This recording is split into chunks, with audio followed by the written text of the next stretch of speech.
اعوذ باللہ من الشیطان الرجیم بسم اللہ الرحمن الرحیم وَيَوْمَ يَحْشُرُهُمْ جَمِيعًا يَا مَعْشَرَ الْجِنِّ قَدِ اسْتَكْثَرْتُم مِّنَ الْإِنسِ وَقَالَ أَوْلِيَاؤُهُم مِّنَ الْإِنسِ رَبَّنَا اسْتَمْتَعَ بَعْضُنَا بِبَعْضٍ وَبَلَغْنَا أَجَلَنَا الَّذِي أَجَّلْتَ لَنَا قَالَ النَّارُ مَثْوَاكُمْ خَالِدِينَ فِيهَا إِلَّا مَا شَاءَ اللَّهُ إِنَّ رَبَّكَ حَكِيمٌ عَلِيمٌ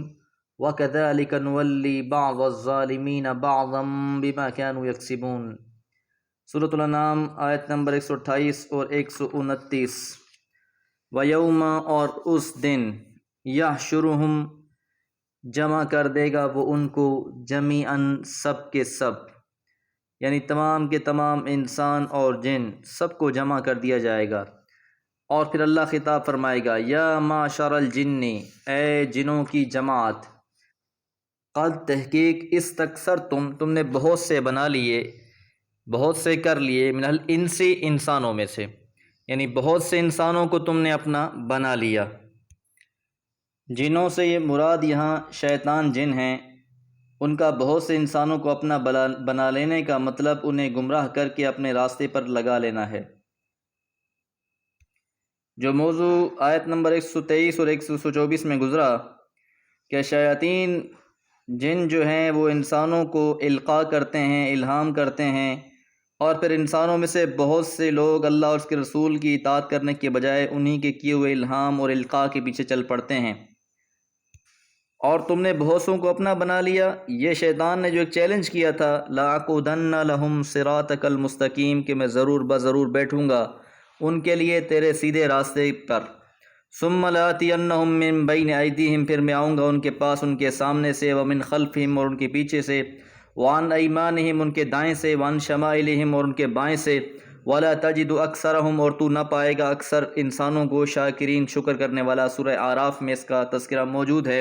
تو یہاں پر اسی انداز سے کہا گیا ہے کہ تحقیق تم نے بہت سے انسانوں کو اپنا بنا لیا۔ وقال، اور کہا، اولیاؤہم، ان کے ساتھیوں نے، من الانس، انسانوں میں سے۔ روز محشر اللہ تعالیٰ نے انس و جن کو اپنے سامنے جمع کیا ہوا ہے۔ اب اس کیفیت میں انسان کہیں گے ربنا، اے ہمارے رب، استمتع، فائدہ لیا، بعضنا، ہم میں سے، بعض نے، ببعض، بعض سے، یعنی انسانوں نے جنوں سے فائدہ لیا، جنہوں نے انسانوں سے فائدہ لیا۔ اور جنوں کا انسانوں سے فائدہ لینا یہ ہے کہ انہوں نے اس کو گمراہی کی دعوت دی اور انہوں نے اسے قبول کر لیا، اس کی تعظیم اور تکریم اور مصیبتوں کے وقت اس کو پکارنا شروع کر دیا، اور یہی شیاطین کی کامیابی ہے۔ اور انسانوں کا جنوں سے فائدہ اٹھانے سے مراد ان سے آسمان کے فرشتوں سے سنی ہوئی خبریں جو وہ جھوٹ ملا کر بتاتے ہیں، سن کر اپنی جھوٹی غیب دانی کا بازار چمکانا، جادو ٹونے سے ان کی مدد لینا، اور پھر لوگوں سے پیسے بٹورنا اور کئی افواہیں حاصل کرنا، اس طرح کی چیزیں۔ تو بہرحال ایک تعلق سا بن جاتا ہے انسان میں اور جنوں میں۔ اور جس طرح اللہ تعالیٰ قرآن مجید میں ایک اور جگہ پہ بھی ارشاد فرماتے ہیں کہ جو لوگ ہمارے راستے سے اعراض کر جاتے ہیں تو پھر ہم ان کا دوست شیطان کو بنا دیتے ہیں۔ اب یہاں سے وقال اولیاؤہم من الانس ربنا استمتع بعضنا ببعض وبلغنا، اور ہمیں پہنچا، اجلنا، ہماری مدت، الذی، جو، اجلت لنا، تو نے ہمارے لیے مقرر کر رکھی تھی۔ یعنی انسان اب یہ کہنا چاہ رہے ہیں کہ مالک ہم انہی باتوں میں مشغول تھے کہ ہم پر وہ ٹائم آ گیا جو ہمارا آخری وقت تھا۔ تو یہ مقدمہ پیش کرنے کا مقصد یہ ہے کہ اب آگے جا کے اللہ سے یہ ریکویسٹ کریں کہ مالک ہم سے غلطی ہو گئی، ہمیں معاف کر دیا جائے، ہم سے جو نادانی اور بھول چوک ہو گئی ہم سے درگزر کر دیا جائے۔ لیکن اللہ تعالیٰ بھی ان کی اس بات کا جواب فوراً دے دیں گے، کیونکہ زندگی میں انسان کو جو مہلت ملی ہے اسی میں اس نے رجوع بھی کرنا ہے، پلٹنا بھی ہے، معافی بھی مانگنی ہے۔ اگر یہاں پر اس کو یہ توفیق حاصل نہ ہوئی تو پھر آگے جا کر یہ توفیق حاصل نہیں ہو سکتی۔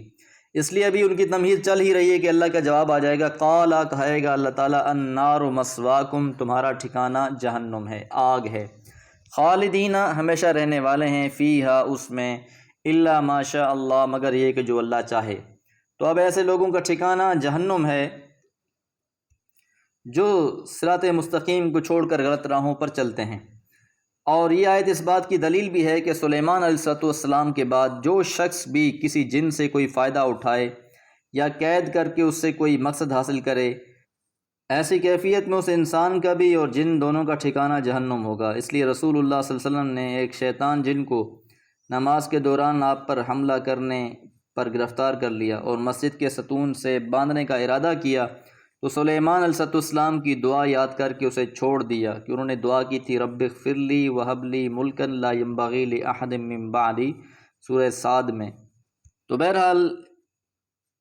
ایسے لوگوں کا ٹھکانہ جہنم۔ ان ربک، یقیناً تیرا رب حکیم علیم، حکمتوں والا ہے اور خوب جاننے والا ہے۔ وَكَذَلِكَ، اور اسی طرح نولی، ہم ساتھی بنا دیتے ہیں، بعض الظالمین، بعض ظالموں کو، بعضاً بعض کا۔ اب دنیا میں بھی یہ لوگ ایک دوسرے کے ساتھی ہوتے ہیں، اور بعض مفسرین نے لکھا ہے کہ ایسے لوگ جہنم میں بھی اکٹھے کر دی جائیں گے، چاہے وہ انسانوں میں سے ہیں چاہے جنوں میں سے ہیں، سب کا انجام ایک جیسا ہوگا اور جہنم میں ان کو جمع کر دیا جائے گا۔ بما کانوا یکسبون، بسبب جو وہ کمایا کرتے تھے۔ کسب یکسب، کمانے کے لیے لفظ استعمال ہوتا ہے، یعنی جو بھی وہ اعمال کرتے تھے ان کی وجہ سے اب ان لوگوں کو بھی ان کے اعمال بھی شیطانیت میں، چاہے انسان ہیں جن ہیں، دونوں کے اعمال یکساں ہو گئے ہیں، لہٰذا اب ان دونوں کا ٹھکانہ بھی ایک جیسا ہوگا۔ دنیا میں بھی یہ اکٹھے رہے اسلام اور ایمان اور اہل ایمان کی مخالفت میں، اب یہ جہنم میں بھی اکٹھے کر دیے جائیں گے۔